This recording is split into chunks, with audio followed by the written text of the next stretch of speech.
नमस्कार, स्वागत है आपका हमारे चैनल में। मैं रानी गुप्ता आपके साथ और बड़ी खबर आ रही है सुप्रीम कोर्ट के जस्टिस सूर्यकांत की टिप्पणी को लेकर के, जो कि नुपुर शर्मा को लेकर के की गई थी टिप्पणी, उस पर अब अजय गौतम ने एक पिटीशन दायर की है। आपको बता दें कि जिस तरीके से नुपुर शर्मा पर टिप्पणी की गई थी जस्टिस कांत के द्वारा, और ये कहा गया था कि उनको सार्वजनिक तौर पर टीवी पे आकर के देश से माफी मांगनी चाहिए, क्योंकि जिस तरीके से जो चीजें हो रही हैं, देश में अशांति है और उदयपुर की जो घटना हुई है उसके लिए नुपुर शर्मा कसूरवार है, ऐसा जस्टिस कांत की टिप्पणी की गई थी। जिसके बाद अजय गौतम ने ये याचिका दायर की है और ये कहा है कि जस्टिस कांत को ये टिप्पणी वापस लेनी चाहिए, ऐसा इस पिटीशन में मांग की गई है। इसी के साथ ही आपको बता दें, दूसरी खबर आ रही है कि मोहम्मद जुबैर को अब 27 जुलाई तक के लिए कोर्ट से राहत नहीं मिली है।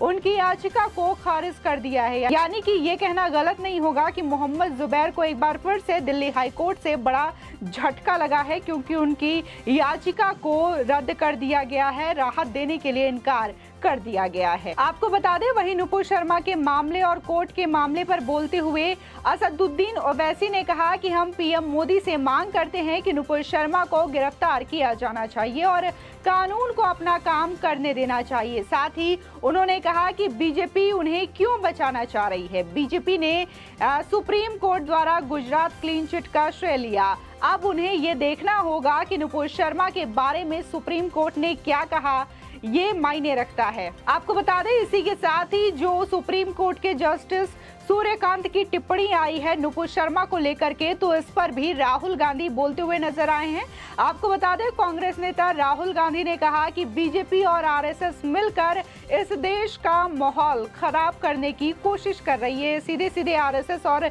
बीजेपी पर राहुल गांधी ने आरोप लगाया है। इसी के साथ ही असदुद्दीन ओवैसी भी इस बात पे बोलते हुए नजर आए। आपको बता दें, सामाजिक कार्यकर्ता अजय गौतम ने सर्वोच्च न्यायालय में नुपुर शर्मा को लेकर एक याचिका दाखिल की है, जिसमें अजय गौतम ने शीर्ष अदालत से सुनवाई के दौरान नुपुर शर्मा पर की गई टिप्पणी को वापस लेने की मांग की है। आपको बता दें, देश के मुख्य न्यायाधीश को भेजी गई याचिका में कहा गया है कि इससे नुपुर शर्मा को जान का खतरा है। आपको बता दें कि आज शुक्रवार को शीर्ष अदालत के जज ने टिप्पणी करते हुए कहा था कि नुपुर शर्मा को टीवी पर देश से सार्वजनिक रूप से माफी मांगनी चाहिए। साथ ही उदयपुर में कन्हैया लाल की हत्या के लिए भी उनका बयान ही जिम्मेदार है, ऐसा जस्टिस कांत ने टिप्पणी की थी। आपको बता दें कि शुक्रवार को शीर्ष अदालत में नुपुर शर्मा की तरफ से याचिका दाखिल की गई थी, जिसमें मांग की गई थी कि उनके खिलाफ देश के अलग अलग राज्यों में मामले दर्ज हैं, क्योंकि उनकी जान को खतरा है,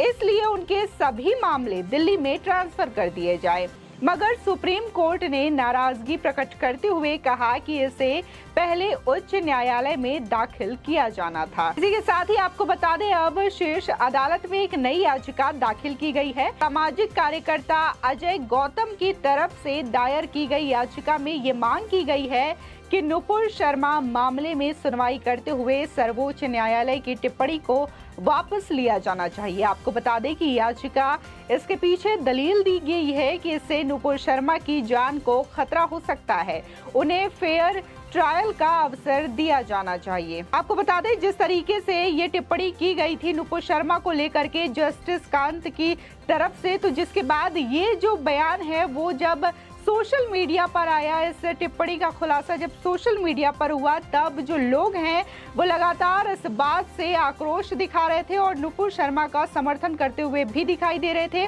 और इसी के साथ ही जस्टिस कांत के द्वारा जो टिप्पणी की गई थी नुपुर शर्मा को लेकर के, उसके खिलाफ अपनी नाराजगी भी व्यक्त करते हुए दिखाई दिए। और ये तक लोग सोशल मीडिया पर कह रहे थे कि ये जो देश का सर्वोच्च न्यायालय है, सुप्रीम कोर्ट है, वो अब शरिया के कानून से चलने लगा है, बल्कि देश के संविधान से नहीं चल रहा है। इसी के साथ ही आपको बता दें कि जस्टिस कांत ने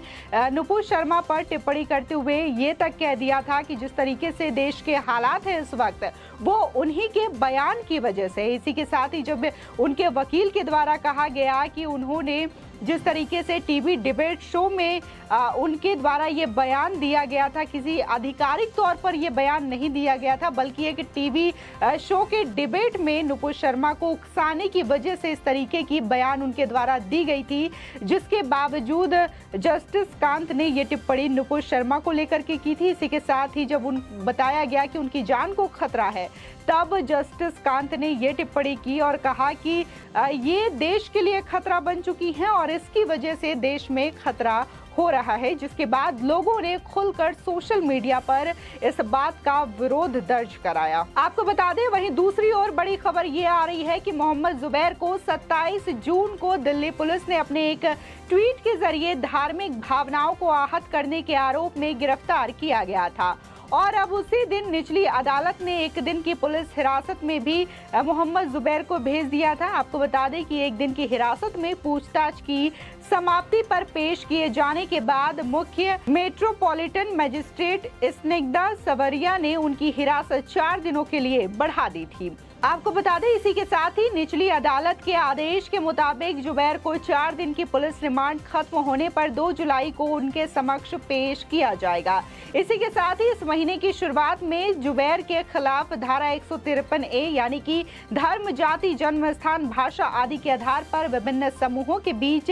दुश्मनी को बढ़ावा देना और 295A यानी कि धार्मिक भावनाओं को आहत करने के इरादे से जानबूझकर और दुर्भाग्यपूर्ण कार्य के तहत मामला दर्ज किया गया था। आपको बता दें, भारतीय दंड संहिता यानी कि IPC के धारा के तहत ये मामला दर्ज किया गया था। इसी के साथ ही पुलिस ने कहा कि ये मामला एक ट्विटर यूजर की शिकायत पर दर्ज किया गया था, जिसने उन पर धार्मिक भावनाओं को आहत करने का आरोप लगाया था। आपको बता दें कि इस मामले की अगली सुनवाई 27 जुलाई को होनी है। इसी के बीच ही बड़ी खबर ये भी आ रही है कि अब मोहम्मद जुबैर के इस पूरे प्रकरण को, इस पूरे केस को जो है ED टेक ओवर करने जा रही है। हालांकि ये जो मामला था वो दिल्ली पुलिस के द्वारा देखा जा रहा था, दिल्ली पुलिस के द्वारा इस केस की तफ्तीश की जा रही थी, जांच की जा रही थी। इसी के साथ ही आपको बता दें कि जहां दिल्ली हाई कोर्ट ने भी मोहम्मद जुबैर को राहत देने के लिए इनकार कर दिया है 27 जुलाई तक, तो इस बीच बड़ी खबर ये भी आ रही है कि अब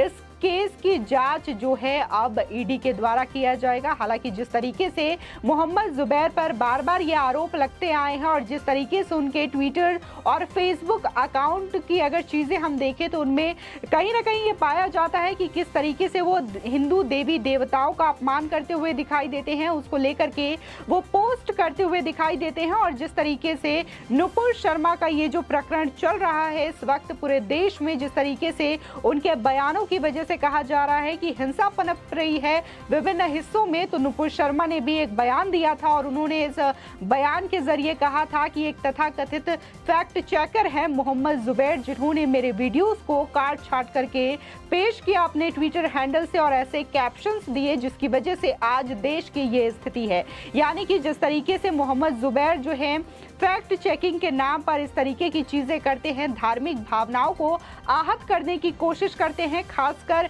हिंदू देवी देवताओं को लेकर के इनके पोस्ट होते हैं। जब देखा गया कि पुलिस के द्वारा जहां एक बार पहले भी इन पर मामला दर्ज किया गया था, तब इन्होंने अपने फेसबुक अकाउंट को डिलीट कर दिया था, बंद कर दिया था। इसी के साथ ही एक ट्विटर यूजर ने हाल ही में शिकायत दर्ज की है और उनको लेकर के पुलिस ने गिरफ्तार किया है मोहम्मद जुबैर को, जिसके बाद तकरीबन 100 या 150 से ज्यादा ट्वीट जो है मोहम्मद जुबैर के अकाउंट से डिलीट किए गए हैं। और ऐसा माना जा रहा है कि वो सभी जो ट्वीट्स थे वो कहीं ना कहीं इसी मामले को लेकर के थे कि फैक्ट चेक के नाम पर मोहम्मद जुबैर जो हैं आपसी रंजिशों को बढ़ावा देने का काम करते हैं, हिंदू मुस्लिम करने का काम करते हैं और साथ ही हिंदुओं की भावनाओं के साथ छेड़छाड़ करने की कोशिश करते हैं, हिंदुओं की भावनाओं को आहत पहुंचाने की कोशिश करते हैं। आपकी इस खबर पर क्या राय है हमारे कमेंट सेक्शन में जरूर बताएं। आगे की और भी अपडेट के लिए चैनल को सब्सक्राइब करना ना भूलें।